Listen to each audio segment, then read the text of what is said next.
Oke, selamat malam teman-teman semua. Jadi, malam ini aku mau jelasin nih terkait tentang GitHub. Jadi, GitHub itu eh, sederhananya dia itu adalah suatu penyimpanan online. Ibaratnya itu kayak Google Drive, iCloud, dan eh, semacamnya lah teman-temannya.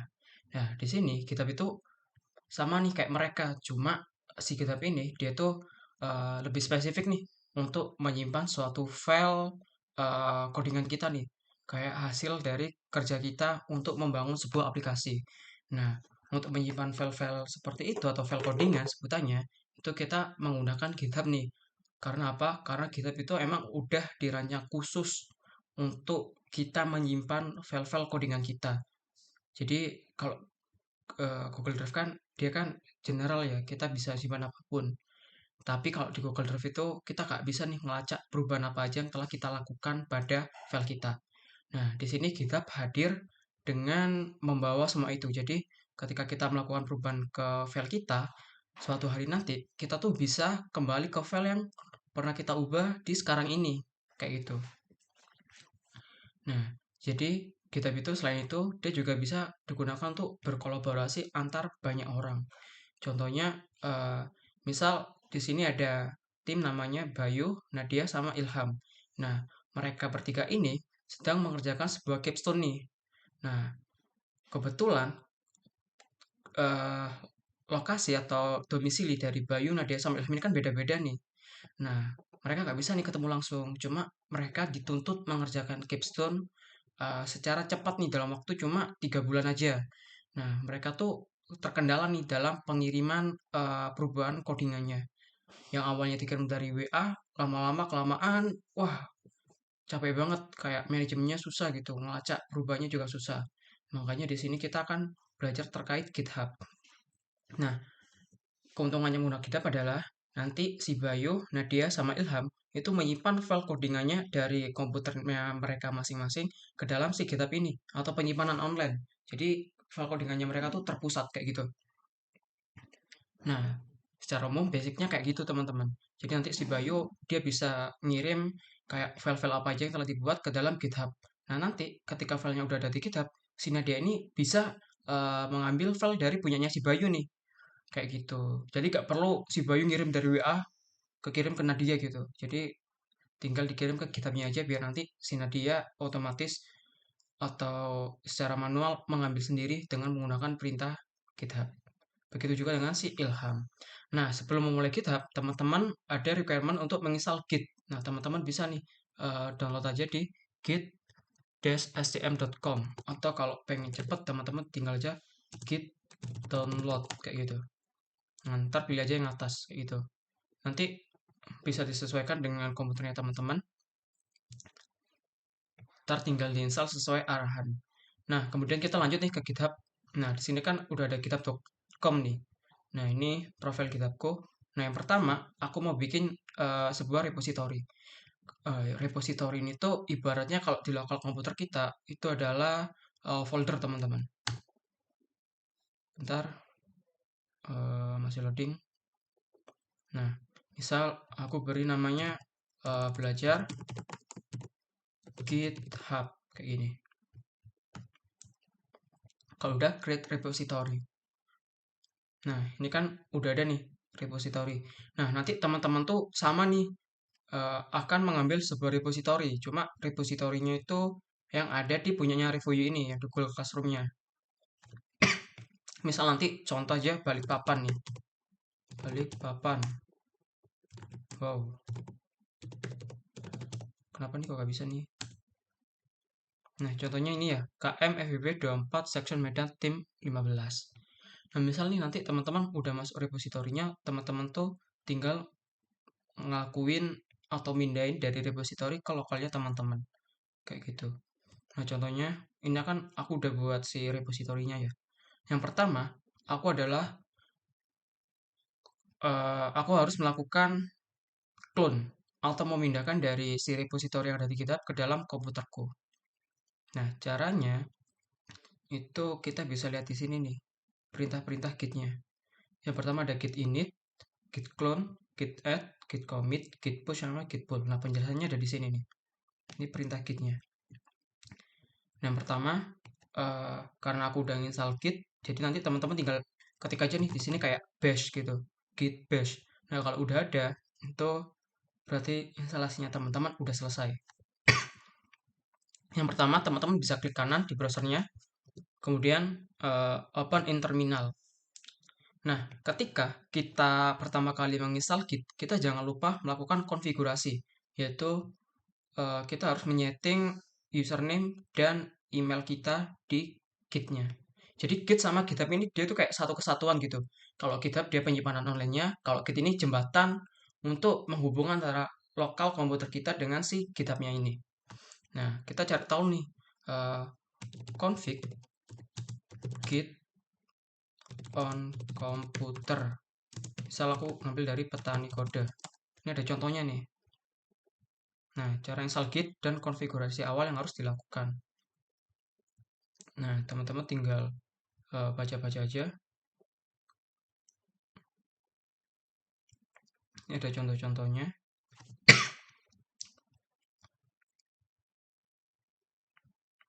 Nanti tinggal ikutin aja teman-teman. Dia bakal sama seperti ini.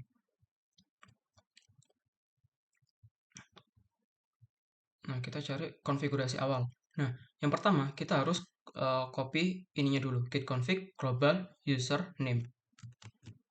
Nah, pertama aku copy dulu. Nah, username punya aku Bayu Firmansyah. Nah, data ini itu bisa disesuaikan dengan profilnya teman-teman yang di sini. Kayak gitu. Kemudian setelah kita nge-config si username, kita harus config si emailnya. Misal kalau di sini aku pakai Bayu Firmansyah 2800@gmail.com. Nah, user email has multiple values. Cannot override. Oke, jadi kebetulan aku tadi udah nge-setting si punyaku.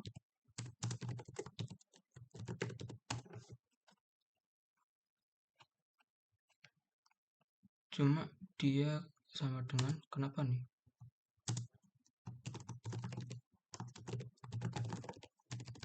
Firmansyah2800@gmail.com. User email multiple values cannot override multiple values. Add or replace or. Oh, kita coba. Jadi ini kebetulan aku udah ke config emailku, jadi makanya dia muncul error. Nah, kalau gini bisa kita abaikan aja teman-teman. Harus nanti di teman-teman nggak bakal error kayak gitu. Nah, yang pertama, sebelum kita mengerjakan sebuah kerjaan yang ada di GitHub, kita tuh perlu mindahin dulu nih repositorinya nih. Belajar GitHub ini ke lokalku. Caranya adalah kita copy nih HTTPS-nya di bagian sini.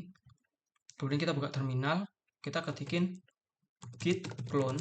Nah, git clone itu untuk mengunduh dari repositori yang ada di GitHub ke komputer kita. Kemudian pastiin aja si URL-nya yang kita copy.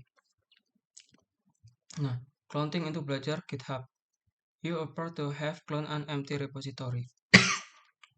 Nah, kita cek dulu apakah dia udah masuk.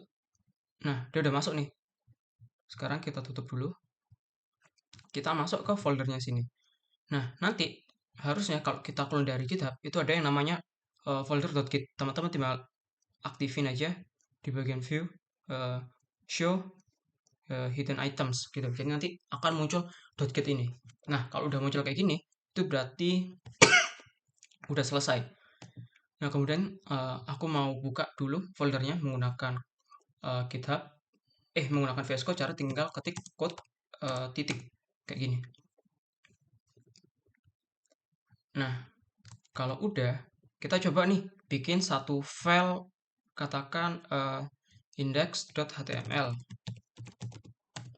Nah, kita simpan dulu nih. Misal title-nya belajar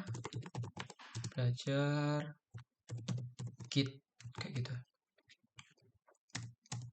Yang satu, halo, ini belajar Git. Nah, kalau udah selesai, file ini tuh masih ada di lokal kita nih. Kalau dilihat dari sini tuh, si Bayu, dia tuh udah bikin file nih, tapi cuma ada di sini, di komputernya si Bayu, kalau kita cek.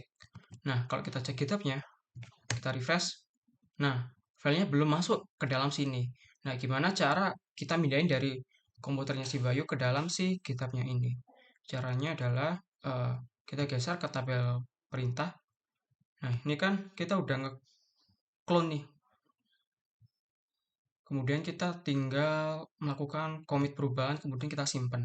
Nah, caranya adalah kita pilih dulu nih filenya yang akan kita kirim ke server. Jadi, sebelum kita kirim, kita harus berikan dia tuh pesan perubahannya atau pesan kopinya itu apa.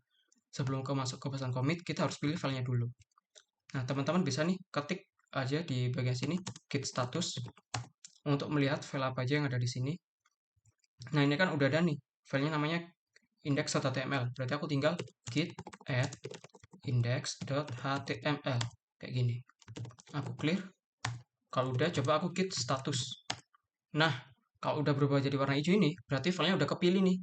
Tinggal kita berikan pesan perubahannya. Nah, cara memberikan pesan perubahan kita bisa menggunakan git commit -m, kemudian diikutin nama pesannya. Jadi kita ketikin aja git commit -m, misal add file index.html. Kalau udah tinggal kita enter. Nah, nanti muncul kayak gini nih kalau udah berhasil nge-commitnya nih. Satu file berubah 13 insertion. Jadi 13 baris ditambahkan. Kalau udah tinggal ketikkan git status. Nah, kalau kosong kayak gini, berarti otomatis file yang udah berubah tadi itu udah kesimpan nih pesan perubahannya. Kayak gitu. Nah, cuma kalau kita cek di repositorinya, ini masih kosong nih. Berarti dia tuh masih ada di dalam komputernya si Bayu. Nah, gimana cara biar kita pindahkan? Nah, kita kan udah sampai ke tahap commit nih. Kita tinggal push aja ke branch-nya. Nah, di sini kalau kita lihat branch-nya, kita ketikkan perintah git branch. Nah, dia ada di branch main. Nah, untuk branch nanti aku jelaskan secara terpisah.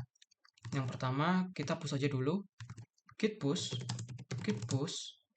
origin main. Nah, cuma teman-teman harus mengingat nih, ketika kita baru menginstal Git di komputer kita, dan kita mau ngirim perubahannya ke dalam repository, kita perlu tambahkan satu atribut khusus namanya git push minus u, kayak gitu. Nah, tujuannya biar apa? Biar tujuannya kita nanti diloginkan ke dalam si GitHub-nya. Nah, kalau teman-teman nanti belum login, teman-teman bisa nih ketikin git push origin main. Itu untuk pertama kali aja teman-teman, kayak gitu. Pertama tinggal login dengan browser kamu. Kalau udah, kita tunggu bentar. Coba kita reload. Nah, udah selesai nih. Ternyata secepat itu. Nah, di sini ada perintah kayak calculating object gitu. Jadi dia kalau gini udah nge-push nih, udah ngirim perubahannya ke dalam server GitHub. Nah, kalau kita cek, nah indeksnya masuk nih sekarang nih, kayak gitu. Nah, misal aku mau bikin perubahan lagi nih, aku bikin namanya folder CSS, kemudian di dalamnya namanya style.css, kemudian aku kasih aja di sininya margin 0, padding 0. Misal aku nambahin file CSS aja nih. Nah, aku ketikin dulu git statusnya, git status. Nah, dia ada file CSS nih di dalamnya nih, yang sini nih. Nah, kita perlu commit ulang nih, kita simpen. Masih ingat caranya? Caranya adalah dengan kita ketikkan git add, diikuti nama file. Nah, karena dia ada di dalam folder CSS, kita bisa tambahkan kayak gini. Git add css style.css. Kemudian kita ketikkan git status buat ngecek. Nah, udah hijau nih. Berarti. Nah, kalau udah hijau berarti kita tinggal melakukan commit, memberikan pesan perubahannya. Nah, misal pesan perubahannya kayak gini. Git commit -m, misal nama perubahannya add file style.css kayak gini. Nah, kalau udah, teman-teman tinggal aja lakukan git push origin, kemudian diikuti nama branch-nya nih. Nah, kalau teman-teman pakai Visual Studio Code, harusnya di pojok kiri bawah udah ada nih nama branch-nya, namanya main. Kayak gini. Nah, nanti udah akan otomatis kerubah di dalam sini. Harusnya ini yang index.html aja, nanti akan masuk ke dalam sini. Nah, CSS-nya udah masuk. Jadi gitu cara kita menyimpan file ke dalam repository. Nah, misal gimana nih kalau di repositorinya nanti ada perubahan nih.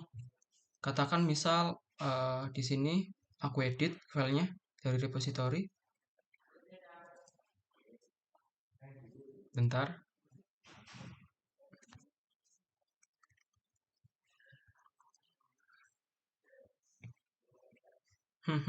Lama banget.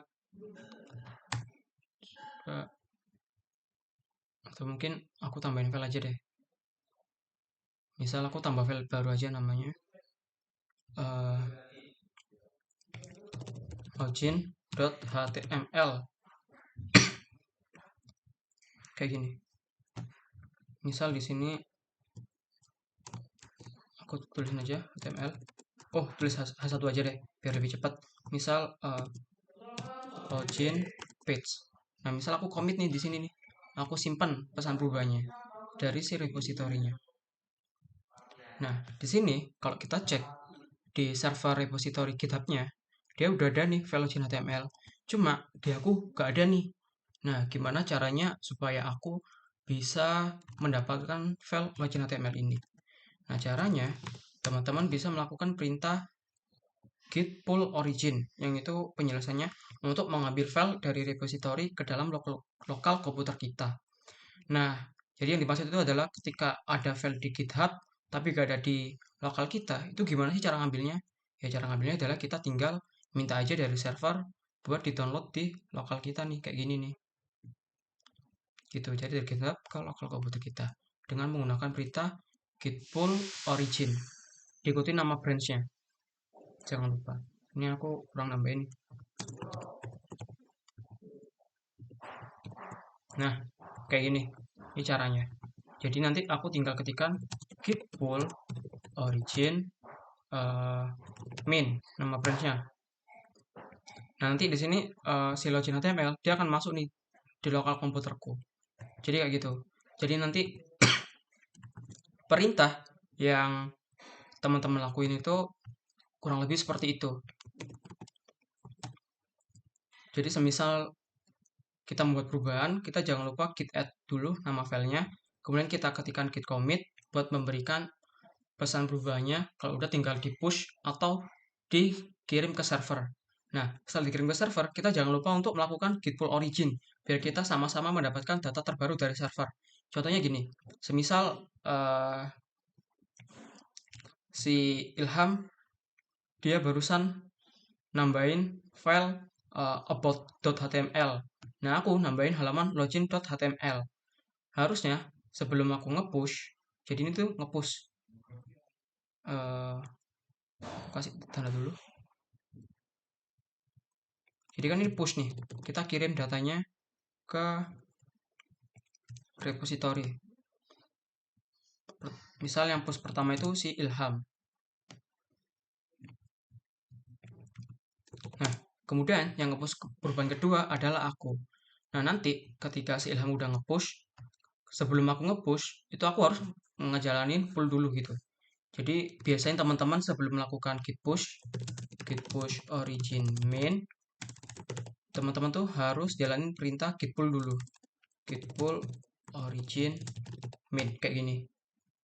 Sebelum nanti di git push. Contoh misal aku nambahin file di sini namanya about.html. Misal h3 about page gini. Katakan aku sedang bikin perubahan nih. Kemudian si Mas Ilham dia bikin juga file di sini namanya about HTML. About CSS. Misal aku kasih aja gini, font size 16 pixel. Nah, misal aku udah perubahan nih kayak gini. Katakan yang ngepost pertama di sini itu adalah si Mas Ilham nih. Si Mas Ilham bikin file about.css. Kemudian si aku bikin about.html. Nah, kalau kita cek kan di server nih udah ada punyanya si Mas Ilham nih. Nah, sebelum aku nge-commit, jadi ini aku commit dulu. Pertama aku git status dulu buat cek dulu status filenya. Oh, ternyata belum dipilih. Jadi aku pilih dulu pakai git add about.html. Kemudian aku clear, bersihkan dulu. Kemudian aku cek lagi nih, apakah file yang aku pilih udah benar. Oh, ternyata udah benar nih. Yang dipilih about.html. Berarti tinggal di commit. Commitnya adalah add about.html. Nah, kayak gini nih. Nah, sekarang ini di log aku ada about.html, cuma nggak ada about CSS-nya. Kalau di repository ada about CSS, tapi nggak ada about HTML. Nah, kadang ini yang sering teman-teman bingungin nih. Gimana sih caranya biar data di sini tuh bisa sama? Caranya adalah triknya sebelum kita nge-push, itu kita harus pull dulu nih. Download dulu file dari server, baru kita kirim lagi. Dengan perubahan yang kita buat. Misal git pull origin main. Kayak gini. Nah, about CSS-nya udah masuk nih. Berarti tinggal kita kirim about HTML aja dengan menggunakan perintah git push origin main. Nah, urutan-urutan ini yang harus teman-teman perhatikan biar nanti kedepannya nggak menimbulkan masalah dalam menyimpan filenya. Oke, kurang lebih itu aja dari aku terkait penjelasan sederhana dari Git dan perintah-perintah Gitnya. Semoga dapat membantu tipsnya teman-teman. Misal ada pertanyaan nanti boleh dikirim aja di bagian Slack. Nah, nanti jangan lupa teman-teman untuk coba juga install Gitnya, konfigurasi, dan pahami terkait perintah-perintah Git. Oke, sekian dari aku. Terima kasih semua.